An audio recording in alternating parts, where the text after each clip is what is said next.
quickly, if you could, what are those 3 actions?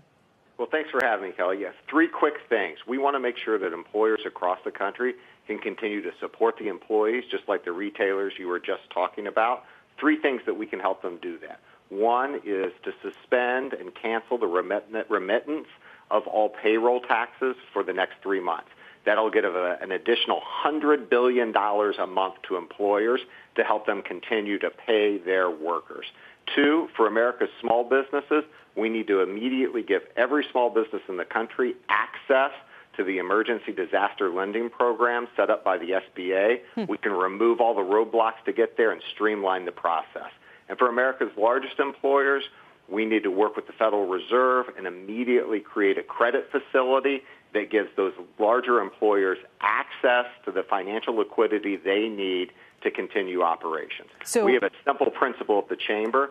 No individual and no business should go bankrupt simply because of a disruption in revenue during this crisis. Sure. So really well and succinctly put, Neil. We appreciate it. So again, sir, we're all on the same page. The first, which we just talked to Larry Lindsey about, is suspend the payroll tax remittance for a month, maybe he said 3 months, give small business access to Small Business Administration emergency loans. And then the third I want to follow up with you on, for the larger employees, it's giving them access to the Fed's credit facility.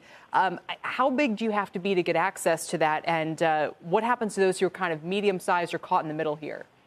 Yeah, so what we're suggesting is that the Federal Reserve and Treasury work with America's banks to create a loan and loan guarantee credit facility that would be available to every employer with 500 or more employees. So the small business loans would be available for those with less than 500 employees. This credit facility that would be established, similar to what we did in 2001 and 2008, would be available for the larger employers. Okay, so again, working with the Fed. Now, does Congress have to act on this, Neil, in order for these programs to get up and running? They do. So restrictions. Hoping you wouldn't have to say that. Yeah.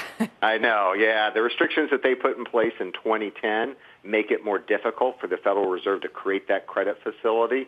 They need to loosen the rules on the SBA program, and obviously we need Congress to cancel the collection of those payroll taxes so that employers have it to keep paying their employees. Okay, Neil, thanks. We'll continue to follow this story. Neil Bradley is EVP of the Chamber of Commerce. Thank you.